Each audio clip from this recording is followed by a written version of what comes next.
Good afternoon. My mom sent me sermon with Sarah Jakes Roberts. It spoke about don't quit in the process.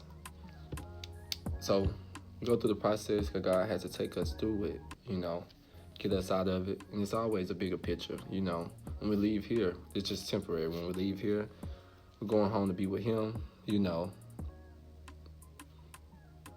have your own mini mansion, no sickness, no pain, no worries. Best thing that can ever happen. So at times, the enemy will try to confuse you during the process, try to fill your head in like you're depressed, that you have anxiety, that God is confused, but God is never confused. He already knows the promise. He gave you that promise that He will come through for you, but He needs you to go through the process, whatever it is. We go through trials and tribulations, and it's up to you what you take away from it. Some tend to blame God for it, or you learn from it. I hope that you learn from it and not blame God for anything. I went through a storm. It was pouring down rain. It's probably about 12:30 at night, pitch black, nothing but the moon that you see. Pouring down. I had to go literally 5 miles per hour, had to slow down, pull over a little bit. But I had to turn my music down because I was scared. I had to pray, like, Lord, you're going to have to take the wheel. You're going to have to make sure I get home. I was probably 30, 40 minutes away from home. But when I went to Bible study, I want to say it was probably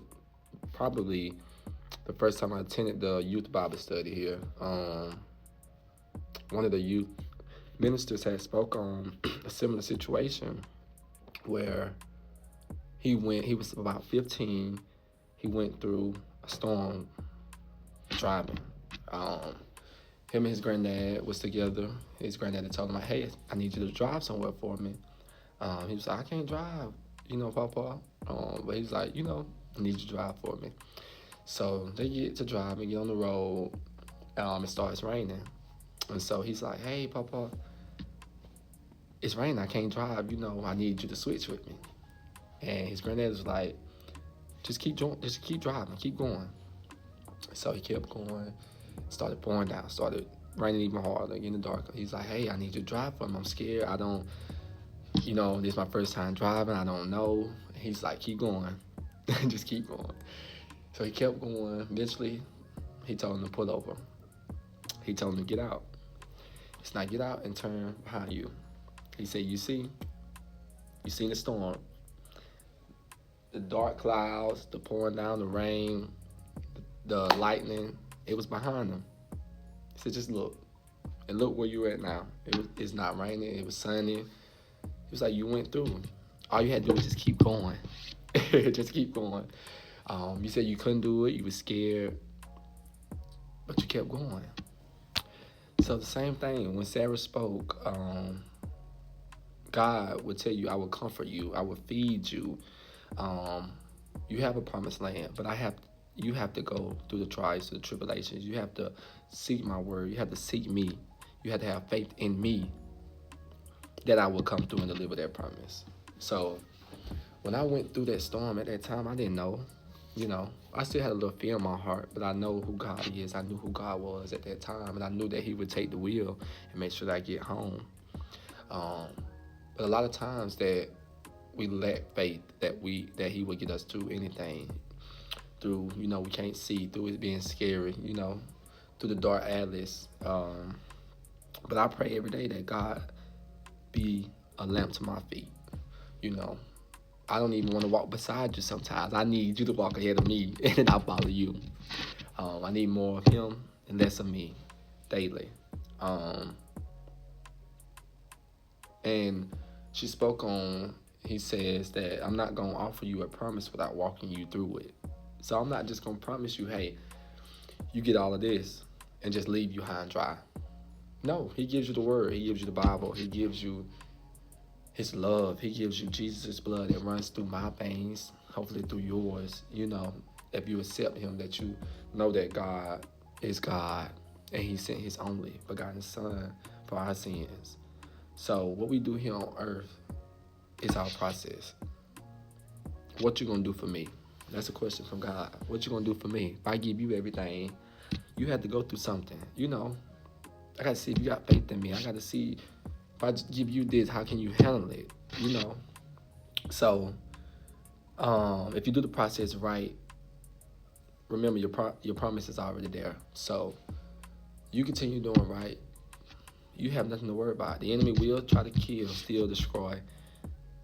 But you tell him he can't have my mind, he can't have my child, my children, he can't have my family, he can't have my spirit, he can't have my soul. It's not possible. One thing that she said that hit so hard was the promise depends on God,